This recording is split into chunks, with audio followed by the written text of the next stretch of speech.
My name is Ty Pierce. I'm a product manager for WISE here at OCLC and moderator for today's panel, Lessons from the COVID Pivot, Community Engagement Now and in the Future. I am positively thrilled to be hosting this panel of passionate public library leaders, and was thinking back a little bit because when we started planning this webinar, we knew it would be timely. You know, it's not hyperbole to say that COVID-19 has disrupted pretty much every aspect of our lives.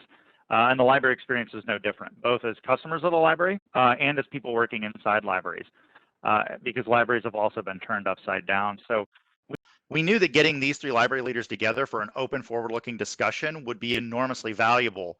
But now we are today, and things look and feel a little different, even from a month or two ago. You know, people are starting to post vaccine selfies. Schools are starting to reopen. There's this feeling of light at the end of the tunnel. And sure, we're not clear of danger by any stretch. And the personal experiences of the past year varied widely depending on where you live and a lot of other factors.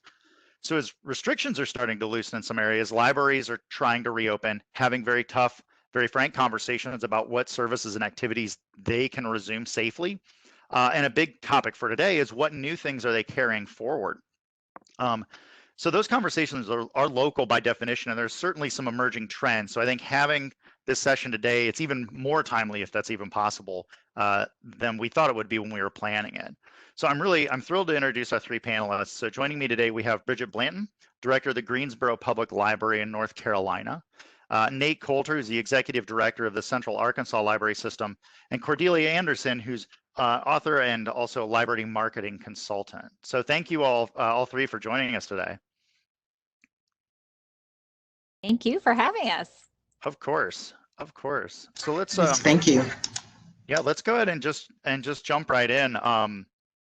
You know, when it was clear that COVID was going to have major impacts, you know, thinking back a year ago, which COVID time may feel like 20 years ago and yesterday all at the same time.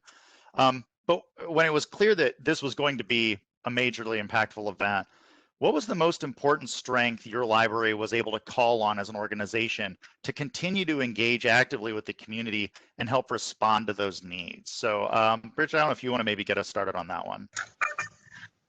Yes, that's fine. Thank you. Programming actually was it. I mean, one of the things that we have and have always had a great depth at is programming. So the ability to turn from programming in person to probably in the matter of a week, converting that into virtual programming. We actually did, of course, tape the initial ones because we wanted to make sure the quality was great. We closed here to the public on March 17th. We were closed for about 6 to 8 weeks. So during that time, we immediately, like I said, within about a week's time, we were programming on Facebook Live. We were doing some kind of commercial kind of things just to let people know that we weren't here, although we were still answering telephone reference and doing some of those kinds of things. But really the programming. And I think the great thing about that is that staff that sometimes were behind the scenes helping other programmers actually started also taking lead roles in providing those programs. One of the things we gained was suddenly we knew the depth of the ability of our staff in that moment in crisis. Everybody stepped up to the plate to say, hey, this is how I can help. It's great. I like that surprising depth that maybe wasn't, you know, untapped resource kind of thing in the staff. That's really great. Nate, how about you? Yeah, thanks, Ty. One of the things that I think we really quickly caught on were these relationships that we had that were strong with the Little Rock Public School System, with some area hunger relief agencies, and particularly with the city of Little Rock. The mayor convened a meeting, and I attended. This was the first day after the schools had closed. The governor ordered schools closed, and we were in a room. I now am embarrassed to look back on how small that room was and how we were just all sitting on top of each other.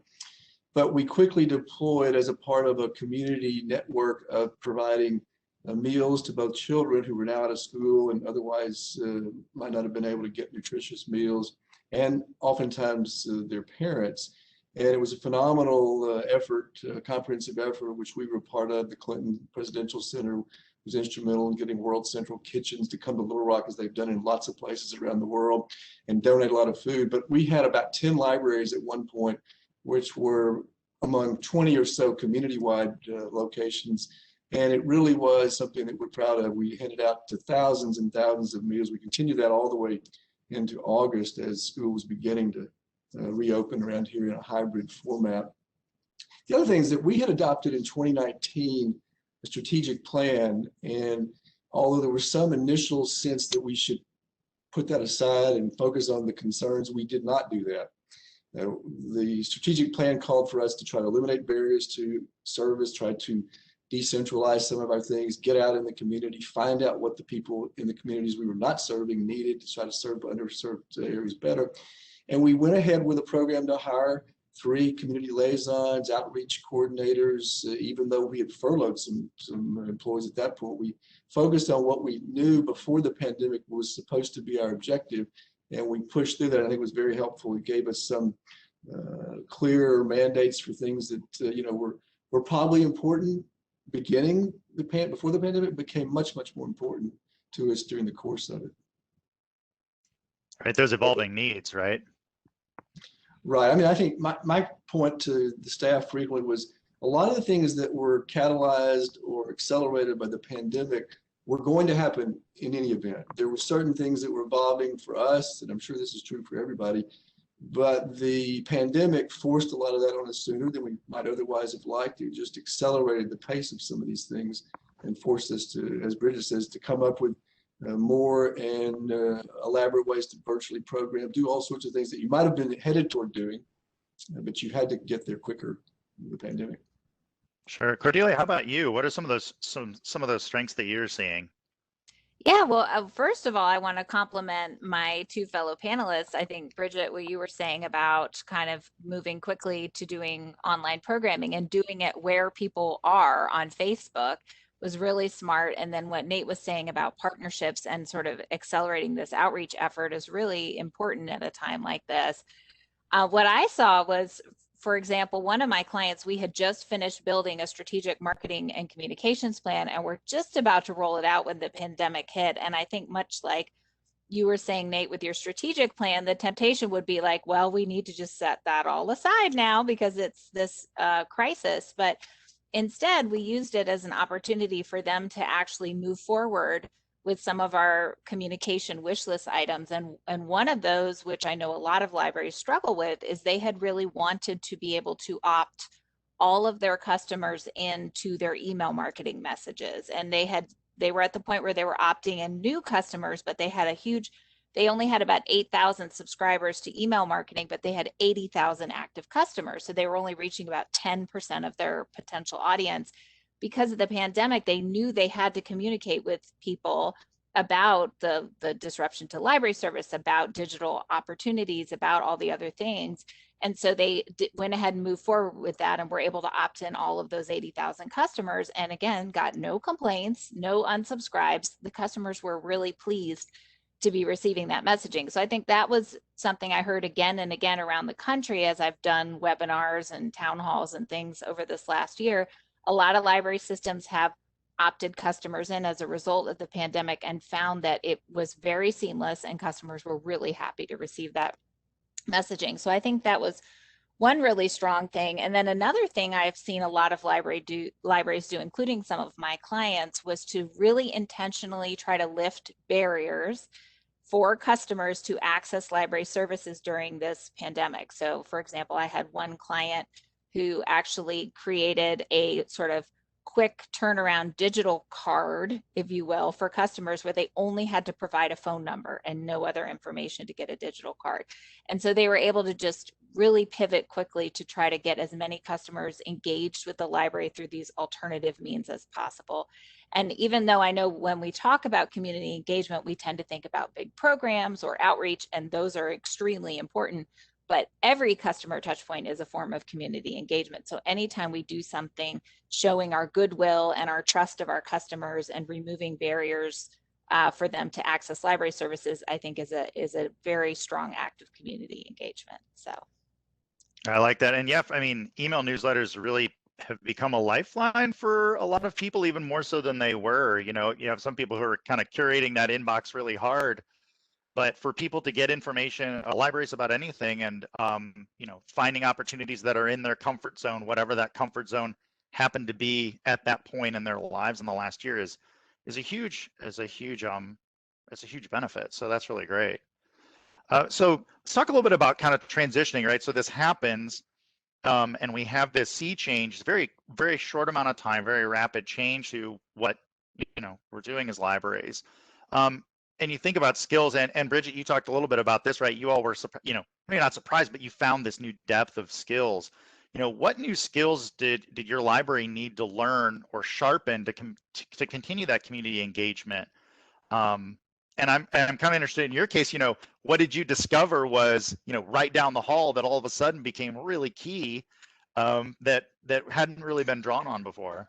Well, it was interesting because suddenly there were all these tools that could be used to edit videos and all of that for Facebook, and then people having to realize the different ways to use Zoom or whatever platform to create interactive experience. One of our staff members that actually worked in our processing room, right, which is where the conveyor is and sorting, had this amazing video skill ability to edit and put things together in an amazing way. Like, we had our board of trustees and some folks like, who's doing that? And I'm like, this guy, right? So, and then even downstairs, one of our staff members who has been with us longer, I think, than I've been with us, and that's a long time. She works part-time, but she's always been like tremendous at readers advisory when people come in. People tend to see her as shy. When we got to the point that we weren't, open to the public, she actually said, hey, I'll record. So she started videotaping readers advisory things that we were airing. Had no idea. We make some assumptions sometimes about our staff based on their position, but they know community because they're there every day. So they wanted to figure out how, in the midst of all this, can I still provide excellent service to our community in whatever way. I mean, like, we have now cooking spots coming because one of our circulation clerks love to cook. So we have, like, cooking Fridays with Amanda, those kinds of things that we wouldn't necessarily have thought about, but it promotes our collection, of cookbook material. So it's this kind of just thing that happened, and then they are proud. Right? They are proud. It's their work. They tell their friends when their program or their Facebook Live is coming up, and so that's just great. And the community starts to feedback because you actually get that automatic feedback because people are commenting in Facebook Live or even on the Zoom things, whereas we struggle to get people to fill out evaluations when a program's happening. But that interactive format means you're getting immediate feedback. And then you're looking at how many times are they sharing it with someone else? Who are they telling about it? So the ability to engage, I mean, COVID's a horrible thing, but we've learned a lot that we're going to take on, just not now. We're going to look at people and provide them with opportunities for growth because they want to do it. So hopefully we'll start seeing some of these folks make decisions to stay in libraries long term. And, of course, as a librarian, get them to go to library school if they haven't and continue with the profession. I love how you tapped into your staff talents and also your staff's pride and self-promotion of their programmings. And I also just love how you highlighted Readers Advisory, because it was actually in my notes to talk about today that I think sometimes libraries forget about Readers Advisory as a type of content. When we think about programs, we think like it's got to be a club or it's got to be a story time or it has to be this type of thing. And they forget about Readers Advisory, which is what we do every day. And I've seen some really cool examples of libraries around the country, and yours, offering Reader Advisory online, on Instagram, in your case on Facebook Live. And I just think that's so wonderful. It's like so simple. We don't always have to make it so hard for ourselves, It's Readers Advisory is one of the things libraries do best. Sharing about stories, right? It's great. Okay, Nate, what about you? What skills were you seeing as either necessary or critical or kind of surprising that were emerging through this time? Well, we did try to step up our game on videoing and doing virtual programming. Obviously, I'm not sure we had anybody who was as adept at it as Bridget's describing, these people who are sort of faceless cogs in the organization, but they suddenly appear as very, very talented. We had some really surprising efforts by people who really were into it. Maybe it's this sort of combination of extroverted introverts who seem to populate a lot of libraries. They like, in some ways, the virtual programming. But one thing we did try to figure out was how we could centralize it better, make it more efficient. If you have 10 people doing story times that you can't do now, is there a way to sort of rotate those chores and find out somebody likes doing it better? And you can put those other 8 or 9 people perhaps doing something else for the 2 weeks that one person's doing it. So we tried to become a little more efficient and thinking a little more in a centralized way about the programming. Well, a couple of other things we did. we pushed hard the staff to get curbside checkout available early. In fact, I think we were out there by late April, and there was a lot of weeping and gnashing of teeth, people not wanting to do it. We were still worried about the transmission of the virus on surfaces of things. And, I said, look, let's just put them out. We adopted what other people were doing, set them there, go back inside and somebody can come pick it up. And we had a nice contribution or two from people who were good at IT and digitization. And we figured out a way to let people come to the library, call us, we'd walk the materials out. And there are a lot of people, obviously, who are not going to let us go back through that door. That's going to be something we have to continue doing, I'm sure. And that's good. It's another way to get connected.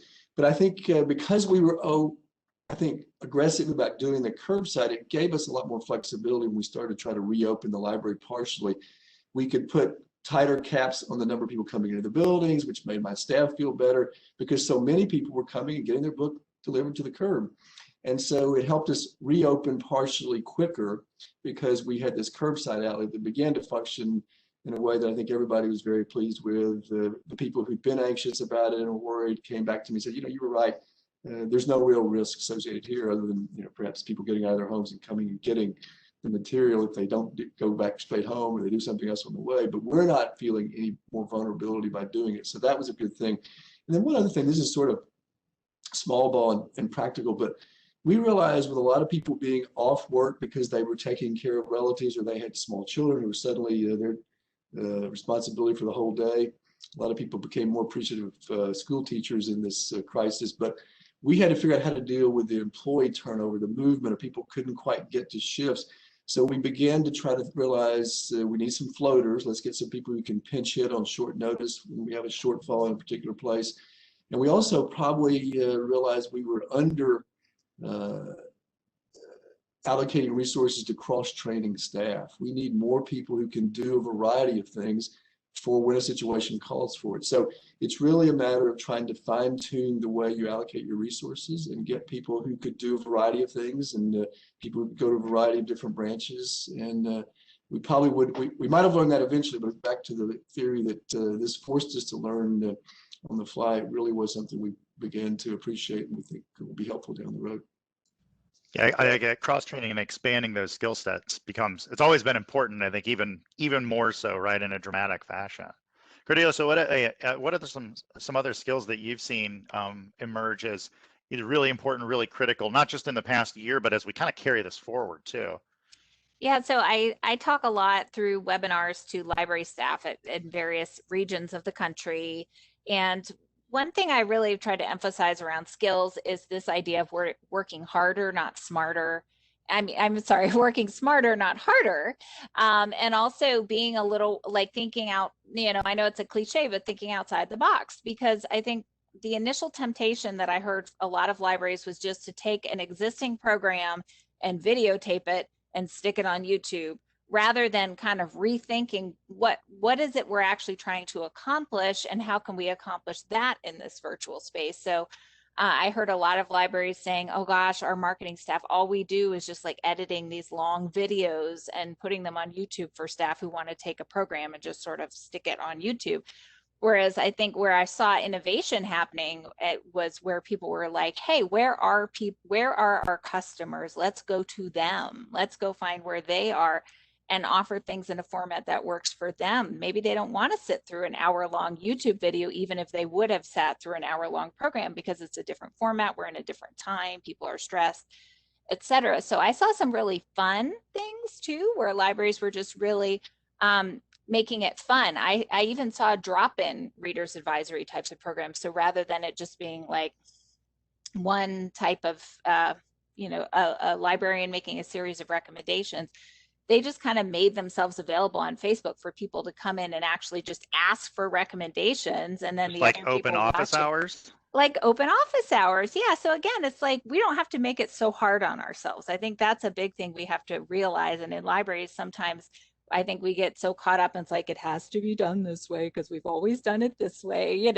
and I joke because I've been the same way. I worked in libraries for 15 years, but we can actually just really kind of step away and remember, what is it we're trying to accomplish? Big picture, strategic, not what have we always done and how can we replicate this in a virtual space? So.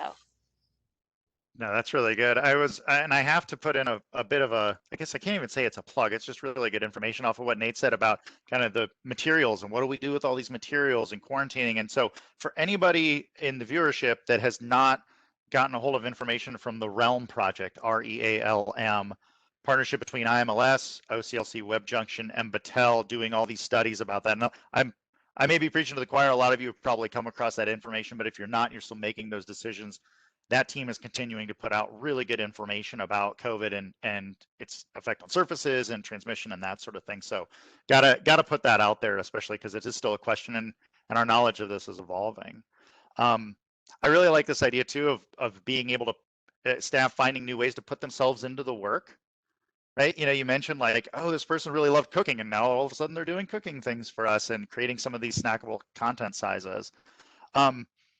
On the flip side of that, though, after this kind of initial shock and this, you know, kind of groundswell of change, as we got into the business of living in a pandemic world and this, you know, the COVID world, how did you prioritize supporting staff? What kind of things did you do to support staff? So on the one side, right, we've got, you know, staff who are finding new voice, finding new ways to kind of bring some of themselves into the work or programming, but this has been really, really hard. And that's not just for COVID, right? You know, we talked a little bit about how there's a lot about this last year to unpack, and it's not all COVID related. So I'm really interested to hear, and for the viewers too, like what are some ways that you've supported staff through this time, not knowing what, you know, a person is kind of walking in the door with, or the Zoom on any day, on any given basis. Nate, do you want to start off with that one maybe? Sure. You know, I think that was another case of a lot of times figuring it out on the fly. I will say, at our staff day in October, we had I brought in I think a clinical psychologist from the local med school here, and she said, you know, we're all in this together, but we're not all in the same boat. And a lot of people's boats were a lot more seaworthy than others. A lot of people's boats were struggling, and I think trying to appreciate that and accept that. And, you know, we spent time with, as I'm sure all of my colleagues did, with lawyers. What can we tell people? What should we do? How far can we go? And working through all that in a kind of humane way as possible. Most times getting to a place everybody could agree on. But we had, fortunately, I think, a very healthy structure for letting our staff have input and sort of trying to democratize a lot of the decisions. You know, my view might be, well, we're being too cautious on this, but if it's better for people to feel protected, and let's be cautious, and we'll proceed at a pace that people are comfortable with. So we try to give them a sense of empowerment and a sense of participation. I picked up Jason and Toledo's playbook that he has talked about, I think, in an OCLC roundtable discussion I'm involved in, or ULC calls that Brigitte's probably heard. Very early on, we just essentially told them we were going to cut and paste a lot of what Toledo was doing, and we would go back to that. We'd tell people, look, there's a protocol for this in your playbook. People here who were supposed to update it hated it because it was comprehensive and we had to make changes on the go, but that was helpful. The other thing, I would try to contact, I'm not like a lot of people in British Library. I was not very skillful at figuring out how to videotape myself and transmit these little messages, but would periodically try to engage with the staff and remind them that even though the numbers going up, let's look at our county, let's look at the positivity rate here. Yes, statewide it's terrible, but it's not quite as distressful here. And remind them that what we think we're doing is helping. There's not any evidence of any transmission inside the libraries. We think in every instance we've had a positive test, it's come from somebody they live with or something maybe they did outside work. So trying to caution people and caring about how they felt about it, I think was helpful. And I know that was hard. And I think, you know, we lost some people who decided to retire or to leave because they didn't want to reopen partially, but we had to work through that. And I think just recognizing that people were going to wind up in different places and not everybody in the same boat was an important part of it. And, you know, I guess I'm not sure that we're through all that. Our governor is talking about removing the mask mandate here locally soon. I know some other governors have already done so. I was at least waiting until the end of the month. And the staff is anxious about that. And I've said, you know, we're not going to stop requiring masks here just because the state authorities do. If it makes us feel better and it's safer for our patrons and our staff, then we'll continue to do it as far as we think it's necessary. Good on you. Yeah, for sure. Cordelia, I was going to ask, like, for you, the same, what are you seeing around staff support and helping staff both in their work lives and their home lives? And now that in some cases our work and our home life are all the same thing, they just maybe happen at different times in the same room. What types of things are you seeing? Well, I mean, one adage I've always espoused, even before the pandemic and even before I was a consultant, was, be kind to yourself. And I think that's always been a good rule of thumb for library employees, because they're so passionate about what they do that they will sometimes push themselves and stress themselves out, quite a bit. But the other thing I really have tried to stress is just empathy, like as much as possible, putting yourself in others' shoes and vice versa. And not only for your fellow employees, although I think for this question, that is the big key piece of it. And I think Nate articulated it really well with your boat metaphor, but also empathy for our customers and just understanding that this is uncharted territory for everybody, and so if a customer is snapping at a staff member or complaining because they have limited services and things, to just remember this isn't really about me. This is about this whole situation that none of us wanted, and we're just all kind of dealing with it, and just having a lot of empathy and trying, as hard as it is, to have a lot of patience with each other and our customers, and our customers also need to have patience and empathy for us as well. Because it is very challenging and people are just dealing with so much all at once. The pressure is immense. Yeah, but I've heard a lot around this empathy, and me being a marketing consultant, empathy is really the core of marketing too. So the more we can, even post-pandemic, work that into how we do our jobs every day, the better. Absolutely. And assuming positive intent, I think it's another one of those examples where this put a lot of stress on it. If you're already doing those things, that was great, but they became even more important. And I like the idea, giving yourself a little bit of a break, because the word unprecedented is probably drastically overused and underused at the same time in the past year. But yeah, giving yourself a little break and not knowing what people are kind of walking into that room with. Brigitte, how about you? What are some things that you have seen that were really important to help support your staff through this? Well, we were, one of the things that we were able to do early because of when we closed, like North Carolina, I think we found out on that Sunday, March 15th, that the schools weren't going back. We came in those 2 days and after that and realized that we couldn't handle it, because we became the place, which is great during normal times, that all the parents and their kids came, but we couldn't handle it. So March 17th, end of the day, that was it for us. But it was that from that Tuesday night, because that's what it was, we had all of our library facilities deep cleaned, completely deep cleaned. So when the staff came back to work on Monday, they came into sterile environments that had been cleaned. So that was helpful. So as we were at work, that, we were able to have conversations. I started doing Zoom staff meetings. And one of the things that you realize during a time like that, it actually is a great time to be able to connect with your entire staff, because they're on the Zoom call. I mean, you're going through screens, but they're there. And so those meetings did not have agendas. It was, what do you want to know? How are you feeling? And stressing the importance of self-care and letting them know that we were working with our city engineering and facilities department to get plexiglass put up. We were getting the PPE, because that was the thing. They wanted to make sure that when the public came back, that they were going to be safe and that we were going to be able to provide at least masks to customers who came in. So if Mr. Jones came in and didn't have one, let's at least be able to offer him one, so his experience is positive. He doesn't have to turn around and go back and get one. So I think, and then my other thing is I talked about all the time, self-care, because we also had, locations where we had people that were parents or so they were home doing virtual schooling. We had folks that have medical conditions that they didn't need to be in the workplace. So other people are picking up the work for those people that aren't there, and then pointing out to those folks, it's okay. If you need to take a day off, we're going to be okay. We will survive through this. You have to know when you've hit that point. And then we constantly stress the fact that our city offers an employee assistance program. Don't be afraid to get counseling, taking the stigma away from some of that.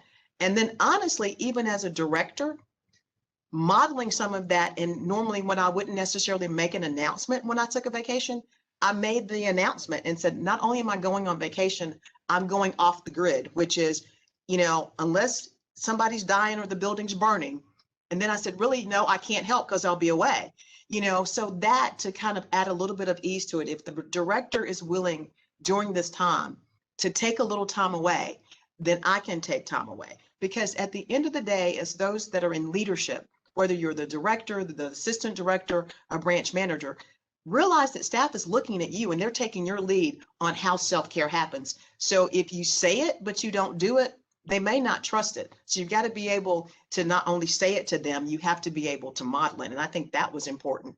And they've done it. And they've come back to me and said, we appreciate. They've known most of the time as much advance notice as I could give to them about what was going to happen next.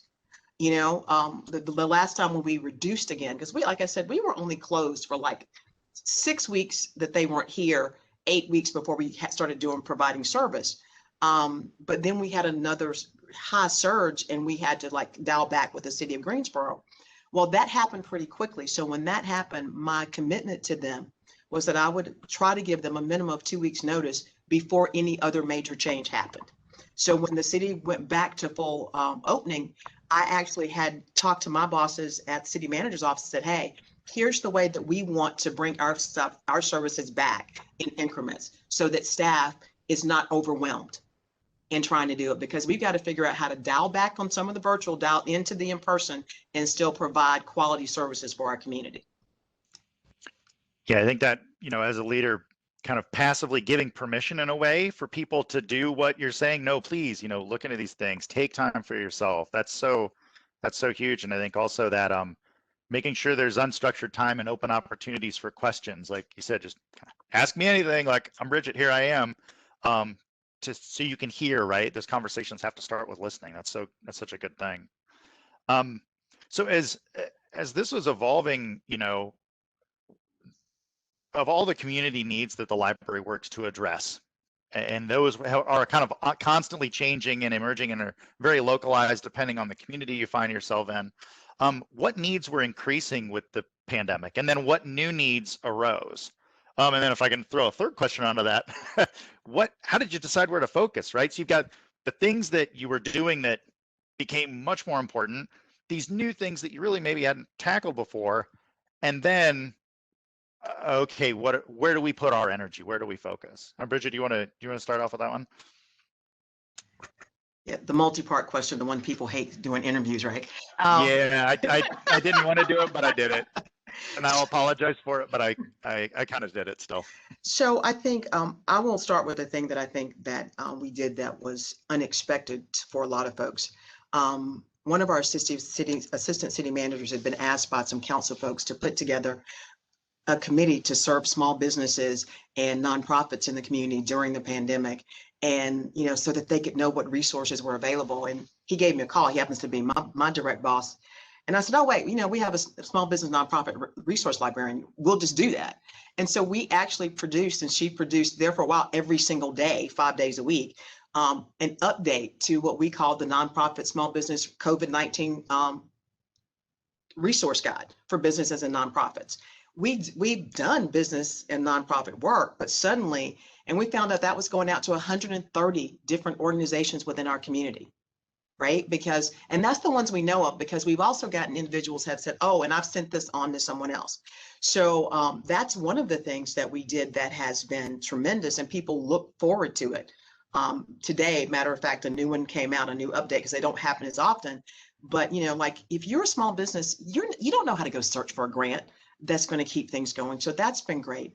As far as what other kind of new things, like I said, we now hybrid programming is just, something that's really going to be this thing that we have to face. But as I mentioned when we were talking the other day, I'm also excited about the opportunity. I'm always looking at the opportunity. I don't look at COVID and try to take all we all know what the worst parts of COVID are, right? But what are the things that we take away that are positive? I now can do a program with Nate down in Arkansas. We can share the cost of a presenter and have, both of our customers in both places, our patrons, be able to engage and probably have a very rich conversation and discussion. That's a positive. So what the skill set our staff has learned is how to do that in the local community, but that easily applies beyond our community. So I think that's one of the greatest lessons that we've learned. Programmatically, what we learned about, it's back to what Cordelia said, you know, we weren't doing, and I think even those big long programs anymore. For some things we were learning, you can pack a great wallop in 7 minutes with some things and people are happy. And if it's much longer than that, then it's probably not a Facebook Live program. It can be streamed while it's happening live from someplace else. And so you start to also learn your market, because you're really finding out what are people tuning in for. What are they sharing? As I said earlier, you get to know some things you didn't know. But I mean, wow, we had folks like in Ireland watching our stuff, because our people here were sharing it with family members and colleagues, not just in the country, but outside of the country. That's a huge positive. So now we think more in a lot of places about a global audience as well as a local audience. We conducted we were part of a grant process that allows us access to Corsica, which is P2P University. That was supposed to launch in-house with community engagement, bringing people in to learn things together in small cohorts. And then all of a sudden that option went away to bring them in person. We just converted it to online, and then the classes weren't just local people. We've had people from several other states, and I think a couple out of the country, that have participated in those conversations, some around racial equity, some around job development. That wouldn't have happened. And that's what we've done. And those are the kind of things. Hardest part, Todd, is we have to figure out what we keep doing and what we can't do as we roll back into being in person. And I think that is the difficulty that as libraries we're going to have, is finding that sweet spot between all of that, I think, is where we are. Right. Yeah, you don't want to race back to the way things were, but you got to balance it out with the reality that there are some of those things that are still really necessary and valid and engaging. And so, yeah, the era of tough choices is not behind us for sure. Now, I like that idea. Like, yeah, everybody's worldwide at any time. It's just a matter of who you're reaching out to and who's getting the word. Nate, how about you? Yeah, we like the idea of partnering with Greensboro. That's a great idea. You know, I guess in some ways, we looked to see where we thought the greatest need was that we could be a part of serving, and that was the meal program that I mentioned earlier. And we would have amazing turnout in some of these ways that would break your heart, but you felt good because you were providing a response to people who were obviously hungry, not just the kids, but a lot of the parents who were out of work and dislocated economically. So we did that. We also were able to fashion a new math tutoring program, and this didn't seem like something we've ever thought of. We had always thought of the library as a place where we can help people with literacy and reading. We realized in the pandemic there was a pediatric clinic in a particular neighborhood where a lot of the children coming in with their parents were did not have English as their first language. The pediatricians contacted us and said, can we figure out a way to help get those kids and their parents plugged in online at your branch that's nearby? We started down that path, and then in the course of that we realized that there are a lot of organizations in the community who are helping with certain things. The school district had a program for helping parents help their kids learn online. There were some other things about literacy, and the one thing that was missing community-wide was a math tutoring program. So we got a little money and we started a math tutoring program. It's all being done now virtually, but we hope someday it'll be one-on-one. But we've got about 60, 70 individual tutors partnered up with individual students who get math help. We downloaded, subscribed to some online services to help people with math queries and problems. So that was not something we would have probably come upon had we not had the stress and the realization that there are ways we could help. One other thing, you know, this was obviously everybody knows not just the pandemic, but we had this combination of the quest for social justice being denied, a better realization, a sharper realization that we're not where we would like to be with the George Floyd murder in late May. And so we started, we have an online encyclopedia in our library. I think we're one of the only public libraries in the country that does. A lot of universities do it. We have an online art, we call it Encyclopedia of Arkansas. And we have some great entries in there about this history of slashing through some diverse communities, lower economic communities about 40 or 50 years ago to build a freeway across the city. And we started doing some programming online. It was amazing how relevant some of that seemed. The trigger had been, though, one of the protest events in Little Rock had been to have people who were upset and protesting the treatment of African Americans by law enforcement in some communities, was to go block that freeway. And obviously this got a lot of attention in local press, and we were saying, you know, this is an opportunity because we have a lot of online materials educating the community about part of our history that's not so pleasant for all of us. And that was something that we would not have had this opportunity. Perhaps if people hadn't been home and restricted in their activities, it wouldn't have got as much attention. But clearly the precipitating thing was the crisis in Minneapolis and the countrywide grievance and protest that followed. Yeah, I think Bridget, you shared that there were some things that was a catalyst for with you all as well. Would you be willing to share a little info on that from Greensboro? Well, Greensboro is a little unique in that as a library system, we've had a museum as part of our department since 1997, right? So with the library and the museum doing partnership programs, we actually, Nate, interestingly enough, did a program on redlining. We actually, with the P2P University, I think we did 4 rounds of racial equity conversations that were basically coursework that people were going through, but the dialogue and being able to have that conversation. We also, with the museum, like I said, combined because, you know, there were a lot of murals that went up downtown in Greensboro. And because I have oversight of the museum department, I was part of that discussion about what are we going to do. So those panels, actually, most of them now reside in an exhibit over at the museum that covers the protest around the murder of George Floyd, COVID-19, and the election, everything happening basically. You know, it's called Pieces of Now, but it's about, you know, history happening now. Well, library staff were part of the research that helped that. The library and the museum became kind of like this seamless place of information and then their exhibitions. And even though they've been part of our department and a division within our department, we always struggled pre-COVID, pre-protest, to know exactly how to make that marriage work, right? And now it just works like this. Like when they talk about programming, it's like, oh yeah, the museum can do this part, the library can do this part. We actually also participated in a program where, because I've known our current police chief who actually took the job like right before COVID happened. And then of course you had the murder of George Floyd, and he also happens to be an African-American male as well. And we were partnering with the chamber to discuss the book, The Hate You Give. And so what as opposed to doing a lot of other things, I said what I would do is I would get the two of them together with a moderator, and you'll appreciate this, Cordelia, who's our communications manager for the city. She's a former TV anchor, to do that conversation, because Trey, who is the actual assistant city manager over public safety, as 2 Black males. So that conversation we had there was, okay, in the midst of COVID, all of this is happening. So there's only so much you can even do when you're dealing with this, but to let them not speak in their roles as the police chief and the assistant city manager, but as 2 Black men with children in this community with the weight and expectation of what that is. And people tuned in and people listened. And that's back to what Nate said. I appreciate that so much, Nate. We said, because people were home, we had a captive audience.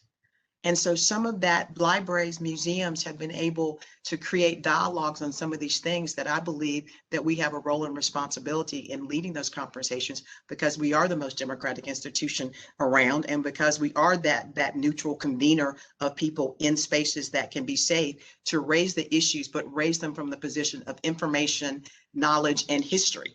And so those are the kind of things that we did here because of all that happened. And to give people, because they couldn't get out, people needed a space to share those kinds of things and those concerns. And even I'll say that about our staff. We dedicated a whole staff meeting to just talking about how people on our staff felt. And if I may share, this is probably the thing that the whole year that probably touched me the most. We were on a call, and I just had to be honest with staff. I said, you know, a lot of times we say, go to your Black colleagues and ask them, you know, and I'm saying, but right now they're tired. I'm tired.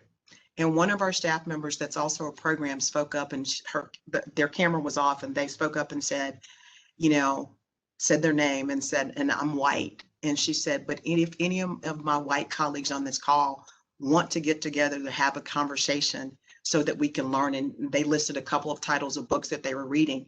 And for me, the beauty of the fact, because if it hadn't been COVID, I would have never gotten them all on the call. They never would have all been available. But to watch one of our frontline staff members try to take that burden off of the director, who happens to be Black, in the middle of this crisis, and who called me afterwards to check on me, those kinds of things would not have happened. I've said that directors and division managers and managers in general, we had to become more touchable to our staff during COVID. And I'd use touchable rather than vulnerable, because people need to feel like they can touch you because they can't touch, right?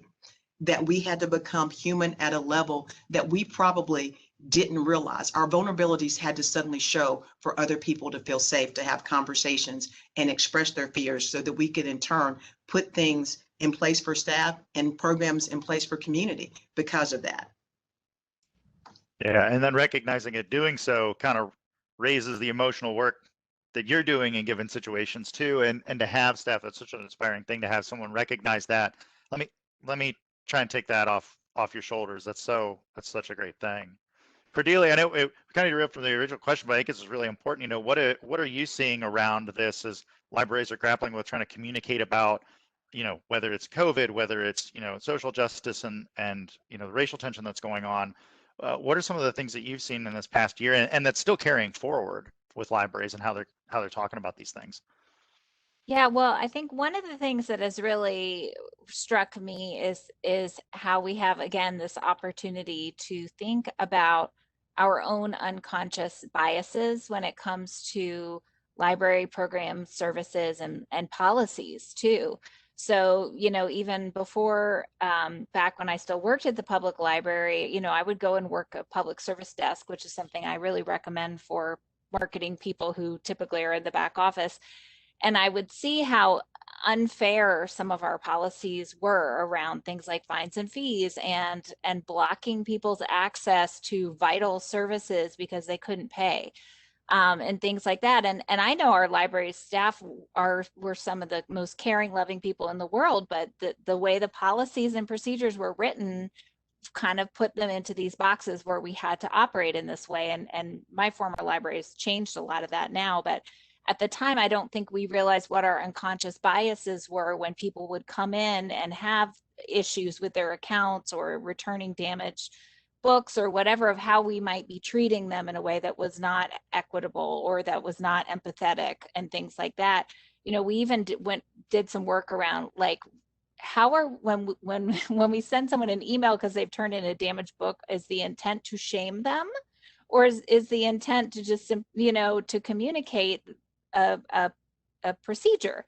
And some of the communications can sometimes be veer more toward the shaming side of things, because we do love our collections and we want them to be taken care of. But when you think about the big picture of what we're trying to do, we're trying to help people improve their lives. We're trying to make our communities better.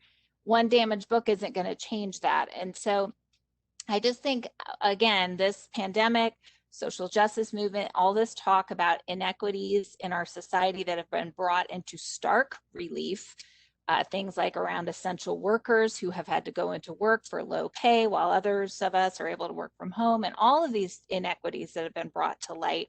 How can we look at that and look at our own policies and procedures and programs and how we're delivering them and serving our communities with fresh eyes, and just say, you know, what are our own unconscious biases? How can we address those? And then how can we be more inclusive and bring more people to the party?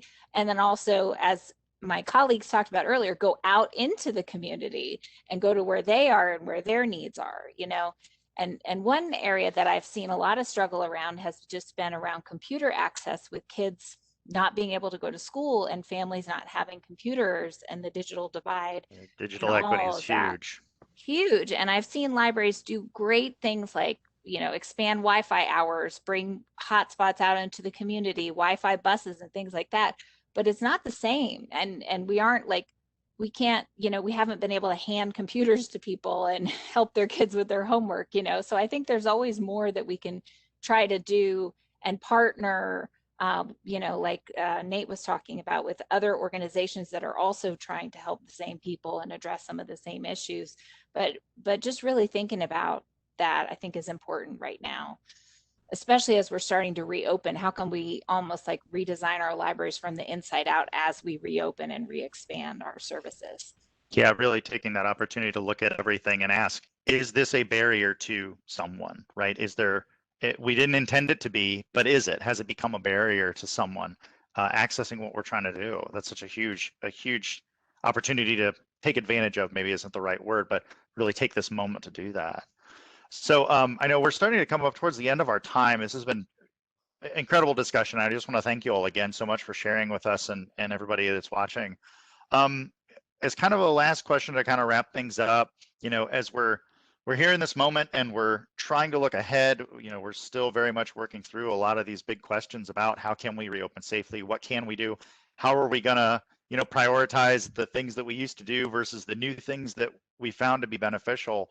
Could each of you give our attendees one piece of advice for what's next in terms of this kind of messy middle and engaging in a post-pandemic, hopefully post-pandemic environment?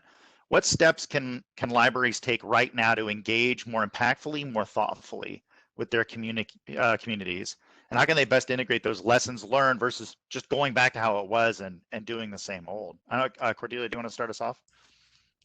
Well, as I mentioned before, I do a lot of marketing consulting. So one thing I think libraries are really going to need to do is be more intentional about our marketing and our communications and really prioritize that. Because one thing that we've done, and it wasn't our fault, but by closing down for a year or limiting services for a year, we forced our customers to find alternatives. So, you know, when we reopen, some customers are going to come back and some are going to continue using those alternatives. So the good news is as we reopen, we're going to see our statistics going up. But I think the challenging piece of that is they're not going to go up to where they were before right away. And I think that there are some trends like people who have maybe switched to digital only during this time. Are they going to come back, or do we now have a new larger subset of customers who are digital only? For people who used to come to library programs, are they going to come back, or have they found alternatives? Have people found alternatives for their audiobook needs or their print book needs or all the other things, computer use and things that they relied on the library for? A year is a long time for behavior to change, and it's going to take us even longer to change people's behavior back. And so that's going to take some really intentional marketing. And I've actually been doing a lot of reading on this topic of sort of behavior change and social behavior change, because we don't know what the impacts of this pandemic are going to be long term, but we know that people's behavior has significantly changed in a variety of different ways. And in order to re-engage with the people who we might have lost during this pandemic is going to take a lot of intent and careful strategic thought. Right. And listening, right? Like it always starts with listening. So and much, sure you've yes. got those ears out there and you're getting those channels coming in. That's a great point. Right. Nate, how about you? What's your one piece of I advice think for that's what's absolutely next? right. What I worried about throughout this, as much as anything, was if we go dark and we're dark for a prolonged period of time, the assumption that the public library is a reliable, integral part of your life begins to atrophy. So we were constantly looking for ways to maintain these connections that everyone's described and that we found in varying degrees success in varying locations. But we went out pretty quickly and with some outside help made a 30-second video spot of all the things we were trying to do to enhance our presence, to overcome the crisis, and to meet people where they needed help. You know, I said to the staff, and I think I mentioned this, we were doing the discussion before this started, was, you know, in your personal life, you definitely can recall the people who, when you were having a challenge or a crisis, stepped in and tried to find ways to pick up part of that. Brigitte's example about the library director who happens to be an African-American woman struggling with what is being revealed or affirmed about some of our country's habits is one of those examples. You remember the staff person who offered to take some of that off of you. And I said, if we can make ourselves visible and present in this crisis, people will remember that. And so I do think some of it you have to be self-promoting. You have to do a video. You have to remind people. And then I think you have to be willing to let go of the things that maybe not everything comes back. And we can't be fastened on to, well, we always did this and we're not going to be able to do it again, so woe is me. We're going to have to find ways to connect. And I think it's another point that maybe Cordelia made. Everybody has to be involved in community engagement in some way. And I hope the one thing that it would prompt us all to do is to sort of ask more earnestly and with perhaps a more open mind necessitated by this crisis and the possibility that some of it's not coming back is what can we do? And if fewer people are coming to libraries for a while, what is it that we could pick up and reallocate our resources to help them where they are, if they're not coming back in? So I think we're going to have to ask those questions. And I don't know what the answers are. I might have some hunches, but we'll have to listen. For sure. Sure. And Brigitte, how about you? What's your kind of big takeaway piece of advice for our listeners? Well, I had the opportunity, I think I've shared to do a review on the book, The Purpose-Based Library. And the thing that sticks with me, and that I think that all of us, when the question that Potter and Huber, who I believe authored the book, was instead of libraries asking the question, what should libraries be doing in communities, or what do you want from your library? Go to your community people, the people that you know, and ask them to describe the ideal community.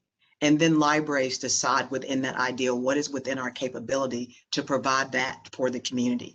And I think because of the year of going dark, that this is the prime time to do that. This is how we change. I talk to staff all the time. I said, we don't live inside of a box. I said, we are, part of government. So we live inside of an octagon. So you got, double the size that you have. And what I realized though, when you do that and when you say that to your staff, tell them that the octagon has to be bigger than the box that they were living in. Because the first time I said that, folks wanted to build it inside of the box, like it got smaller. And I'm like, yeah, no. So what is your octagon? But what is the octagon in your community? Because what I do may not look like what Nate does.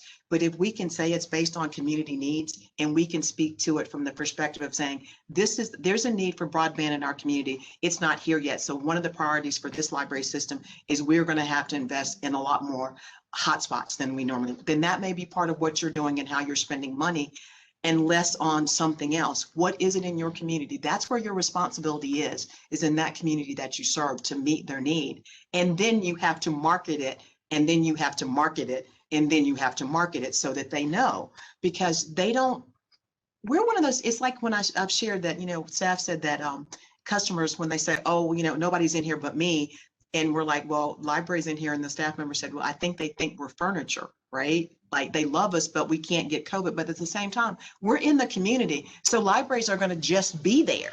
And you know what? We don't want to just be here. We want to be actively engaged with our community. We feed off of our community wanting from us and appreciating what we do. And so that's it. So figure out what it is. Don't say, oh, they want more readers advisory, or they may want you to be there. The tagline for the Greensboro Public Library is Conduit to Destiny. In Greensboro, our job is to be the conduit to destiny for our community. And so whatever you live in your library system, be that in your community, but do that based on their need and not your preferences. That's great. Well said, all of you. Thank you all so much, Brigitte, Cordelia, and Nate, for sharing so much of yourselves with us and sharing your time today. It's such a great discussion. I know I always learn a ton for these, and I find it a privilege to be able to host them. And I hope our attendees feel more informed and empowered to keep adapting, keep listening, keep serving your communities, no matter where all of this goes. And thank you for the work that you're doing as public libraries in your communities. It's indispensable, it's changing, and just, thanks so much and stay safe. And Adrian, I'll hand it back over to you for kind of our wrap up, and thanks again for the opportunity to talk today.